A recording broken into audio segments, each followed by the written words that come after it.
बबलू हाथी सुबह सवेरे अकेले वन में टहलने के लिए निकला। वह अपने ही धुन में चला जा रहा था। लगता था उसके दिमाग में कोई उलझन है जिसे वह सुलझाने की कोशिश कर रहा था।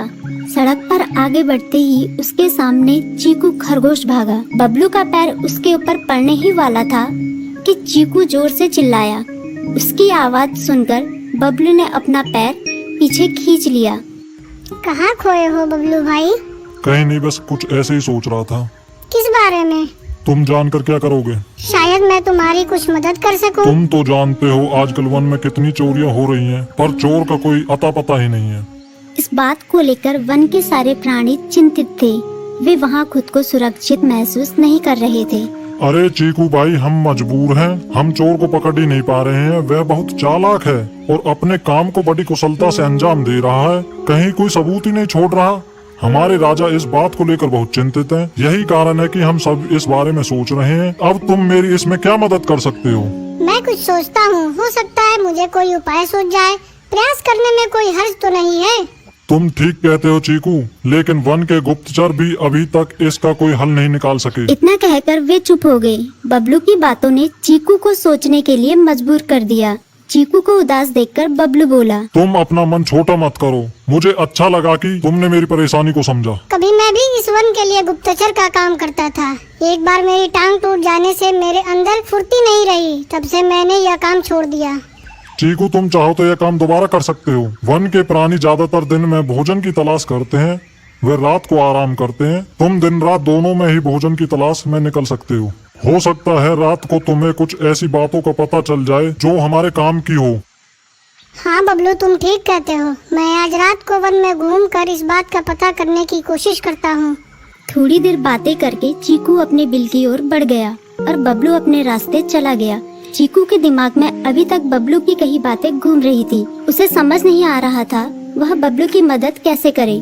दिन भर वह उसी उधेड़-बुन में लगा रहा। शाम होते ही चीकू कुछ सोचने लगा और वह चुपचाप बिल से बाहर निकल आया। चीकू की पत्नी ने देखा तो बोली, इस समय कहाँ जा रहे हो? बाहर खतरा है। खतरा तो सुबह भी रहता है, लेकिन खतरों से डर कर हम भूखे तो नहीं मर सकते। मैं बाहर घूम कर आता हूँ। इतना कहकर चीकू रात को बिल से बाहर निकल आया। कुछ दूर जाकर उसकी नजर बंकू उल्लू पर पड़ी, जो कुछ ही दूरी पर था। वह पेड़ की डाल पर बैठा अपनी गर्दन चारों तरफ घुमा रहा था। वह तेजी से पेड़ की एक डाल से दूसरी डाल पर उड़ रहा था। बंकू की नजर उस पर नहीं पड़ी थी। कुछ सोचकर चीकू पेड़ के पीछे से बाहर निकलकर थोड़ी खुली जगह पर आ गया और वहां से बंकू उल्लू को देखने लगा।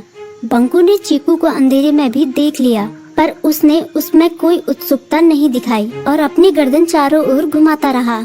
चीकू बड़ी देर तक बंकू की हरकतों पर नजर रखे रहा। वह थोड़ी देर तक खुले मैदान में खड़ा रहा, पर बंकू ने उसे देखकर भी अनदेखा कर दिया। उसने महसूस किया कि बंकू के आसपास चमकू चमगादड़ भी मंडरा रहा था। कुछ देर वन में घूमने के बाद चीकू अपने बिल में लौट आया और सुबह होने का इंतजार करने लगा। अगली सुबह बबलू उसी रास्ते में जा रहा था। रास्ते में चीकू उसका इंतजार कर रहा था।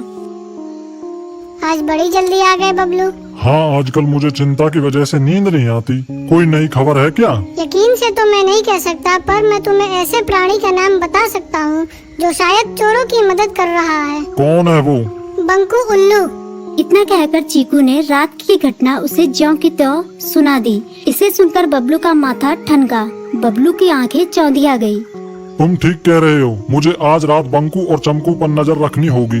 इतना कहकर वे दोनों अपने अपने रास्ते चले गए। बबलू रात को अपने साथियों के साथ बंकू पर नजर गड़ाए रहा। उसकी संदिग्ध गतिविधियों को देखकर बबलू ने उसे उसके साथियों चंकी और संकी लोमड़ के साथ पकड़ लिया। बबलू ने सख्ती से पूछताछ करनी शुरू कर दी।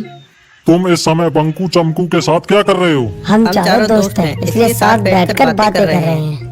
चमगादड़ और उल्लू की दोस्ती तो समझ में आती है, पर लोमड़ के साथ दोस्ती कैसे हो सकती है? सख्ती से पूछने पर दोनों ने अपना जुर्म कबूल कर लिया और सभी चोरियों के बारे में बताया जो उन्होंने कुछ दिन पहले वन में की थी। बबलू ने उनके चोरी का सारा सामान भी बरामद कर लिया। बंकू और चमकू को अभी तक समझ में नहीं आ रहा था कि वो इतनी आसानी से कैसे पकड़ में आ गई।